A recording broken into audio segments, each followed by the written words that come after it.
Há um bom tempo vocês pediram para falar da Yuta e coloca um canto de vocês nisso, porque tenho mais pessoas querendo que eu fale da Yuta do que eu tenho de amigos. Depressão, tô com depressão. Mas como finalmente coloquei a Yuta na minha lista e chegou a vez dela finalmente assistir e não acreditei no que eu vi, é literalmente uma versão de Tophus e uma design bem diferente. Para ter ideia, até tem um episódio que fez uma clara referência à guerra dos demônios Chuchus contra os deuses primordiais, na guerra do Cosmac. Literalmente, fazendo até aquela cena da deusa Sakura repreendendo todos os demônios Chuchus no inferno com seus espinhos, selando para sempre. E olha que ela tinha subido um pouco tempo no estado de deus primordial, uau! Por isso que eu falo que a deusa Sakura solaria facilmente a maioria dos outros deuses. E principalmente como no soco Tophus Online, ter um Sakura no time é algo totalmente necessário. Olha que a Yuta está despertando em mim e avisando que estou criando um sistema de membros aqui no canal. Uhul! Para vocês que gostam do meu trabalho aqui no YouTube e principalmente me ajudar para sair de casa e para se trabalhar nesse mundão perigoso e totalmente assustador.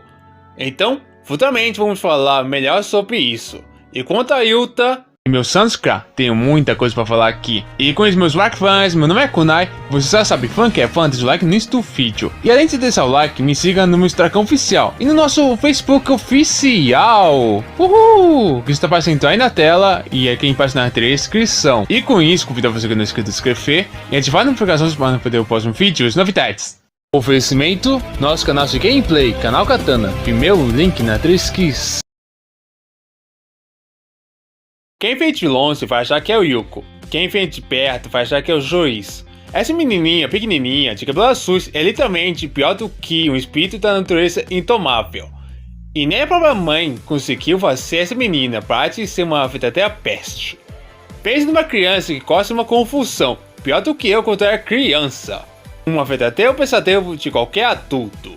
Literalmente a história agia ao retorno dela. E suas aventuras e exploração para esse mundão sobrenatural. Não importa se na floresta ou no cemitério, ou até mesmo no ritual de pesadelos do Satanás. Tudo para tentar acabar com a curiosidade da Yuta nesse mundo. Porque ela quer saber de tudo, questionando o porquê das coisas. Porque os trolls seriam sempre os vilões, porque os muros só afastariam os trolls. Fora da cidade, os verdadeiros perigos estariam dentro dessa bagaça. E a maior ameaça de todas seria esse desgraçado aí, que literalmente é o perigo para todas as criaturas vivas. Mas uma pergunta que a Yuta nunca se fez foi por que o David é o único do grupo dela que não tem olhos. Tem esses pontinhos no meio da cara. Mesmo sendo o personagem que literalmente carrega o desenho nas costas. E logo depois vem a Frida. Uma bruxa em treinamento que tem a Yuta como animal familiar. Uma pessoa que é totalmente planejada na vida. E mesmo assim, estou em depressão profunda. Mudando completamente a personalidade. E quase escapando com toda a série. Tudo porque tem um quadro bagunçado. Ok, um motivo totalmente crítico.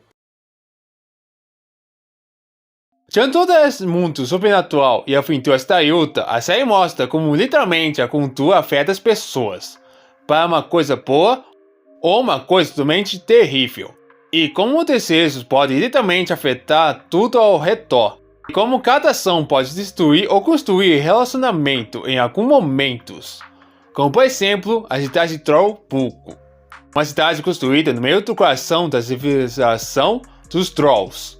E como um ambiente fechado pode literalmente despertar o lado ruim, que nem nós mesmos conhecemos, como a Yuta. Ela é bem apegada à mãe dela, mas no desenvolvimento da série ela começa a se afastar da Shoana, a mãe dela.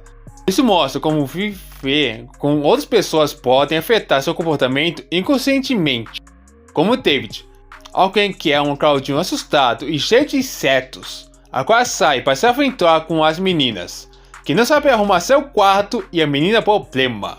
Uma ótima companhia para a fita. E como opinião e pressão social pode afetar as pessoas a fazer as piores coisas ou até mesmo forçar as pessoas a acreditar na crença e opinião popular. Yuta é totalmente rica de conteúdo e bem vasta no que ela tenta mostrar. Bem, se quiserem vídeos de Yuta aqui no canal, não esquecendo de deixar seu like e comentar aqui embaixo. E não esquecendo que futuramente estamos atentos, temos vídeos aqui no canal. Bem, com isso, a Kunai desliga. Até a próxima. Falou!